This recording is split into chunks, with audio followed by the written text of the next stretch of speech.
विद्यार्थियों, मैं Awadhesh Prajapati Maharana Pratap inter college Maharajganj का अध्यापक आज आप लोगों को अशांत आवर्ती दशमलव को साधारण भिन्न में बदलने का सूत्र बताने जा रहा हूं।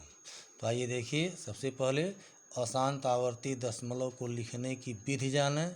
देखें, 0.33333 dot dot dot dot dot है, इसको हम लिखेंगे 0.3 पर बार। चूँकि यहाँ अंक 3 की पुनरावृत्ति हो रही है, इसलिए 3 लिखकर उसके ऊपर एक बड़ी पाई लगा देते हैं, पढ़ते हैं 0.3 पर बार। इसी तरह से 0.234 डॉट डॉट डॉट है, इसको लिखेंगे 0.234 पर बार। चूँकि यहाँ 3 अंकों की पुनरावृत्ति हो रही है, 234 का, इसलिए 234 लिखकर तीनों अंक के ऊपर बड़ी पाई खींच देते हैं और पढ़ते हैं 0.234 पर बार। इस तरह से हम अशांत आवर्ती दशमलव को संक्षेप में लिखते हैं। आइए अशांत आवर्ती दशमलव को साधारण भिन्न में बदलने का सूत्र जानते हैं। यहाँ सूत्र है, यहाँ इसका उदाहरण है। दशमलव p पर बार, यहाँ p क्या है, एक अंक है, तो दशमलव p पर बार है तो बराबर हो जाएगा p/9। चूँकि यह एक अंक है, अंश में लिखा गया p, और एक अंक पर बार है तो हर में 1/9 लिख देते हैं। इस तरह से p/9 इसका साधारण भिन्न हो गया।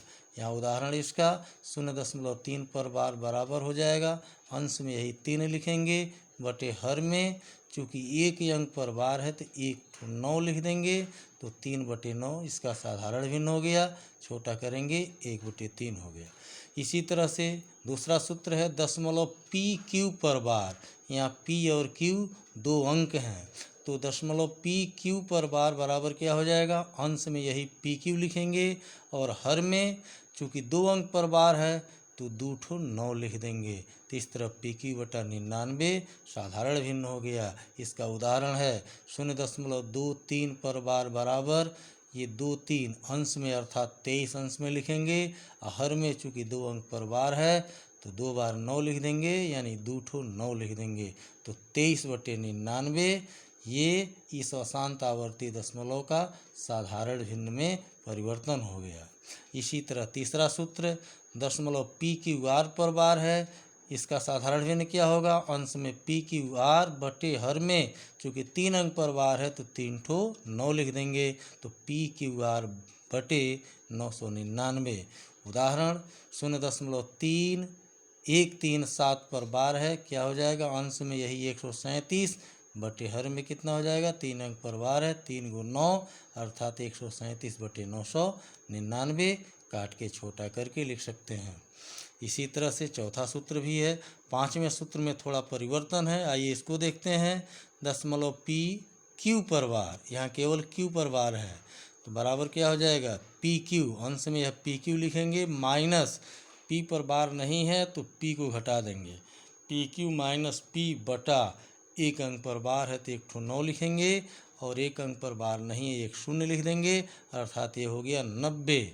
pq माइनस p/90 ये साधारण भिन्न हो गया। इसका उदाहरण यहाँ है 0.16 पर बार बराबर क्या हो जाएगा, ये 16 माइनस 1 पर बार नहीं है तो 1 घट जाएगा, 16 माइनस 1 बटे एक अंक पर बार है तो 1 9 हो गया, और एक अंक पर बार नहीं 1 0 हो गया। तो इस तरह से हो गया 16 माइनस 1 बटे 90 अर्थात 15/90, काटेंगे 1/6 हो जाएगा।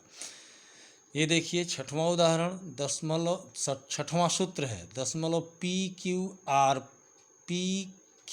पर बार बराबर क्या, pqr माइनस p, चूँकि यहाँ p पर बार नहीं है p घट जाएगा, बटे ये 2 अंक पर बार है 2/9, एक अंक पर बार नहीं 1 0 लिख दिया, तो क्या हो गया 990, हर में हो गया 990। इसका उदाहरण है 0.137 पर बार बराबर क्या, 137 माइनस 1 पर बार नहीं तो -1 बटे 2 अंक पर बार है 2/9, एक अंक पर बार नहीं तो 1 0 हो गया, अर्थात ये हो गया 136/990, काट कर छोटा करके लिख देंगे। सातवां सूत्र देखिए दशमलव पी क्यू आर पर बार बराबर क्या, अंश में लिखेंगे पी क्यू आर माइनस, चूँकि पी क्यू पर बार नहीं है तो पी क्यू से बनी संख्या घटा देंगे तो क्या हो जाएगा, P Q R minus P Q बटे एक अंक पर बार है तो एक ठो 9 लिखेंगे, ये 2 अंक पर बार नहीं है 2 ठो शून्य लिख देंगे, क्या हो गया 900। हर क्या हो गया 900। इसका उदाहरण है 0.137 पर बार बराबर क्या, 137 माइनस 13 पर बार नहीं है -13 बटे एक अंक पर बार है एक 9 और 2 अंक पर बार नहीं है 2 शून्य अर्थात 900। घटाएंगे 124 बटे 900, काट कर छोटा करके लिख देंगे। उम्मीद करता हूँ आप सबके समझ में आ गया होगा, इसलिए अभ्यास हेतु कुछ प्रश्न दे देता हूँ नीचे। देखिए ये कुल 7 प्रश्न दिए गए हैं, इसी के आधार पर इसे हल करके आप अभ्यास करेंगे। आज की पढ़ाई यहीं समाप्त करता हूँ। कल फिर नए टॉपिक के साथ मैं आपसे मिलूँगा। धन्यवाद।